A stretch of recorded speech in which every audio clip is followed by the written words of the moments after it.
Class 10th chapter 8 introduction to trigonometry exercise 8.1 question number 9 in triangle A B C हमारे पास triangle दिया है A B C right angle at B. तो right angle हमारे पास क्या है बी, मतलब हमारे पास जो एंगल जो बी है वो 90 डिग्री है। ठीक है। If tan A is equals to 1/√3, जो tan ए हमारे पास कितना है 1/√3 गिवन है। Find the value of, first part है हमारे पास, हमें वैल्यू फाइंड आउट करनी है साइन ए कोस सी प्लस में कोस ए साइन सी। ठीक है। सबसे पहले हम क्या करेंगे, हमने एक डायग्राम ड्रॉ कर लिया, उसमें 90 डिग्री दिया गया है हमें बी। तो हमारे पास tan ए है हमारे पास 1/√3। अब tan ए 1/√3 है, लेकिन ये कैसे पता चलेगा, 1 क्या है, परपेंडिकुलर बेस है, हाइपोटेन्यूज से हमारा पता चलता है इस वाले फॉर्मूले से, पंडित बद्री प्रसाद हर हर बोले। तो P अपॉन में जो V होता है वो हमारे पास tan होता है। तो हमने लिख दिया यहाँ पर P अपॉन में B। तो जो हमारे पास 1 है वो परपेंडिकुलर है और जो हमारे पास √3 है वो हमारे पास बेस है। तो हमने इसको लेट कर लिया, लेट किया हमने यहाँ पर, जो P को हमने लेट कर लिया 1 के, मतलब 1 के साथ हमने K ऐसे लेट कर लिया, और जो बेस के साथ हमने यहाँ पर √3 के साथ K लेट कर लिया। ठीक है। अब हमने क्या किया, इस एंगल बात करिए, इसने एंगल A की, तो हमने क्या किया, जैसे हमने A B C ऐसे माना था ना, A ऊपर था हमारा, तो यहाँ पर हमने A ऊपर माना था, A के लिए बोल रहा है। तो अब इसके अकॉर्डिंग देखते हैं, जो हमारे पास 90 के सामने वाला हमेशा हाइपोटेनियस होता है। ठीक है। 90 के सामने वाला हाइपोटेनियस होगा, जो ये एंगल है और ये जो 90 डिग्री सेम लाइन पर होता है, तो वो हमारा बेस होता है। और बेस हमें कितना दे रखा, √3 के, ये हमने लिख लिया। इसके बाद उसने क्या बोला, परपेंडिकुलर कितना है 1 के। तो जब हमारा हाइपोटेनियस हो गया, बेस ही हो गया, तो परपेंडिकुलर बचा हुआ, ये परपेंडिकुलर हो जाएगा। तो ये हमें कितना गिवन है 1 के, तो ये हमारे पास 1 के। ठीक है। अब हमारे पास क्या गिवन है, परपेंडिकुलर और बेस गिवन है, परपेंडिकुलर और बेस गिवन है। अब हम हाइपोटेनियस निकालेंगे, तो जो मैंने 2 के लिखा है वो यहाँ से इसको फाइंड आउट करके 2 के लिखा है। ठीक है। अब हम क्या करेंगे, जब हमारे पास 2 साइड्स गिवन होती है, थर्ड साइड निकालनी होती है, तो हम पाइथागोरस थ्योरम का यूज़ करते हैं। हाइपोटेन्यूज का square is equals to perpendicular का स्क्वायर प्लस में बेस का स्क्वायर। ये मैंने लास्ट वीडियो में अच्छे से बताई है कैसे कैसे पाइथागोरम हम कहाँ कहाँ पे यूज़ करते हैं। और ये इसका फॉर्मूला है पाइथागोरस थ्योरम का, हाइपोटेन्यूज का square is equals to perpendicular हमारे पास कितनी गिवन है 1 के, तो हमने 1 के का स्क्वायर कर लिया, प्लस में बेस हमें कितना गिवन है √3 के, वो हमने लिख लिया यहाँ पर। तो 1 का स्क्वायर 1 होगा, के का स्क्वायर के स्क्वायर होगा, प्लस में √3 का स्क्वायर। √3 मतलब √3 का स्क्वायर का मतलब यह है कि √3 को 2 टाइम लिखना है, √3 इंटू √3। ठीक है। तो हमने क्या किया, 3 हमारे पास कितना टाइम है 1 2, 3 हमारे पास 2 टाइम है, अंडर के अंदर ही 3 हमारे पास कितने टाइम है 2 टाइम है। तो इस स्क्वायर से इस अंडर को कट कर देंगे तो हमारे पास कितना बनेगा 3। तो ये हमने लिख दिया यहाँ पर 3, और के का स्क्वायर मतलब के स्क्वायर। ठीक है। तो 1 + 3 कितना हो जाएगा हमारे पास 4 के स्क्वायर। तो ये जो इसके ऊपर इधर स्क्वायर चल रहा था ना, ये स्क्वायर इधर अंडर में आ जाएगा। ठीक है। अब अब हम क्या करेंगे, जैसे हमने यहाँ पर किया कि जैसे अंडर में 4 के स्क्वायर था। ठीक है। तो हम क्या कर लेंगे, ये जो √4 किसका स्क्वायर होता है 2 का स्क्वायर होता है, और ये हमारा के स्क्वायर एज इट इज़ ऐसे ही चल रहा था यहाँ पर। तो हम क्या करेंगे यहाँ पर कि ये यहाँ पे करके बताती हूँ, जो हमारे पास 2 के ऊपर भी स्क्वायर है, के ऊपर भी स्क्वायर है, तो हमने कैसे कर लिया 2 इंटू के ऐसे करके होल स्क्वायर लगा लिया हमने। तो इस स्क्वायर से इस अंडर को हमने कट कर दिया, तो हमारे पास क्या बचा 2 के। तो ये हमारे पास h की वैल्यू ऐसे करके 2 की वैल्यू आई। तो हमने हाइपोटेन्यूज मैंने 2 के लिखा था ना, तो ये मैंने पूरा सॉल्व करके तब जाकर मैंने यहाँ पर 2 के लिखा। ठीक है।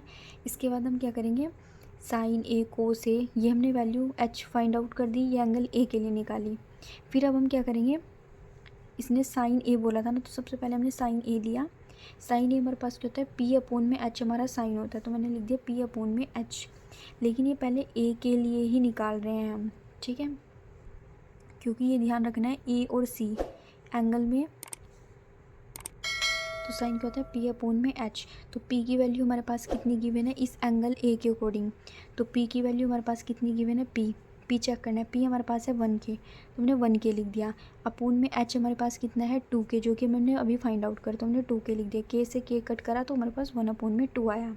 ठीक है। पहले हम एंगल ए के लिए निकाल रहे, साइन ए निकाल लिया, फिर यहाँ पे चेक करना है हमारे पास कोस ए है, तो हम अब कोस ए के लिए निकालेंगे। तो कोस ए क्या होता है हमारे पास B अपॉन में h, ये P है, तो √3 के लिख दिया हमने, अपोन में जो h है हमारे पास वो कितना है 2k, तो हमने यहाँ पर 2k लिख दिया। k से k को हमने कट कर दिया तो √3 अपोन में 2 हमारे पास कोस a की वैल्यू आ गई। ठीक है, अब हम देखेंगे एंगल C के लिए। अब हमें क्या करना पड़ेगा, पहले हमने एंगल ए यहाँ पर लिया था, अब हमें एंगल सी के लिए लेना है, तो हमने एंगल सी अब यहाँ पर लिया। ए बी सी सेम रहेगा, लेकिन अब थोड़ा पहले हमने एंगल यहाँ लिया था, अब ये एंगल यहाँ पर आ जाएगा। तो अभी हमें देखना 90 के सामने वाला हमेशा हाइपोटेनियस होता है, जो कि हमने फाइंड आउट करा था 2k। ये हमेशा 2k हाइपोटेनियस ही रहेगा सामने। अब हमारे पास क्या हो गया 90 डिग्री और ये एंगल है, तो ये वाला हमारे पास क्या हो जाएगा बेस। तो बेस अभी हमने निकाला था, ये नीचे वाली वैल्यू हमारे पास क्या थी, बेस हमारे पास 1k था। ठीक है, अब हमारे पास जो है ये 1k था हमारे पास, और जो ये p था ये √3k, ये हमारे पास क्या बन जाएगा p बन जाएगा। मतलब हाइपोटेनस 2k 3k 1k ये नीचे रहेगी, बस नेम चेंज होंगे इसके, ये बेस हो जाएगा और ये परपेंडिकुलर हो जाएगा।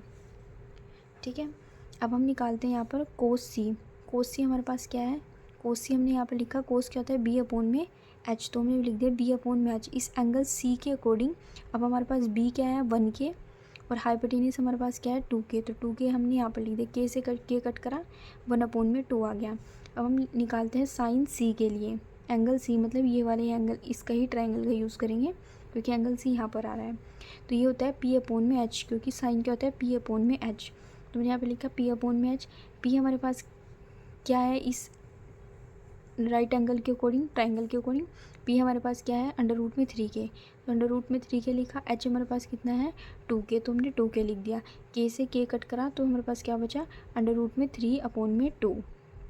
अब फर्स्ट पार्ट को भी अभी हमने सिर्फ साइन ए कोस ए साइन सी, ये हमने अभी ये वैल्यूज़ निकाली। अब हम इस क्वेश्चन फर्स्ट में क्या करेंगे, पुट करेंगे। अब मैंने यहाँ पे फर्स्ट पार्ट लिखा साइन ए कोस सी प्लस में कोस ए साइन सी। जो हमने यहाँ पर वैल्यूज़ हमने जो फाइंड आउट करी थी वो मैंने यहाँ पर साइड में लिख दी है। तो हम क्या करेंगे, साइन ए हमारे पास कितना है 1 अपोन में 2, 1 अपोन में 2 लिख दिया। कोस सी हमने क्या फाइंड आउट किया था, कोस सी 1 अपोन में 2, तो ये भी हमने 1 अपोन में 2 लिख दिया। प्लस कोस सी हमारे पास कितना है √3 अपोन में 2, ये लिख दिया। साइन सी कितना है हमारे पास √3 अपोन में 2, ये भी मैंने यहाँ पर लिख दिया। अब हम क्या करेंगे, इस ब्रैकेट का मतलब है यहाँ पर इसके बीच में मल्टीप्लाई है, तो 1 × 1 करेंगे तो 1 आएगा, 2 × 2 करेंगे तो 4 आएगा, प्लस अब इसका मतलब भी यहाँ पर मल्टीप्लाई है √3 × √3। जब हम √3 × √3 करते हैं तो जो अंडर रूट होता है ना, इस अंडर रूट से कट हो जाता है, तो हमारे पास सिर्फ एक ही वैल्यू आती है। ठीक है, तो 3 आ गया। 2 × 2 कितना होता है हमारे पास 4 होता है।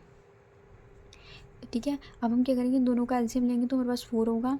तो जब दोनों सेम ही है हमारे पास तो 1 + 3 ऐसे लिख देंगे, तो 1 + 3 4 हो जाएगा, और 4 का 4, तो 4 × 1 = 4 और 4 × 1 = 4, तो यह हमारा यहाँ पर 1 हो गया।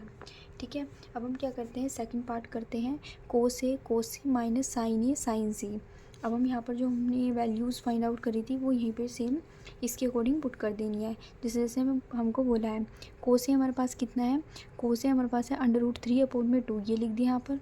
कोस सी कितना है हमारे पास 1 अपोन में 2, ये लिख दिया यहाँ पर। माइनस साइन ए कितना है 1 अपोन में 2 इंटू साइन सी कितना है √3 अपोन में 2, तो √3 × 1 कितना होता है √3, क्योंकि ब्रैकेट का मतलब मल्टीप्लाई है इनके बीच में। √3 × 1 √3, 2 × 2 4, माइनस 1 × √3 2 × 2 कितना होता है 4।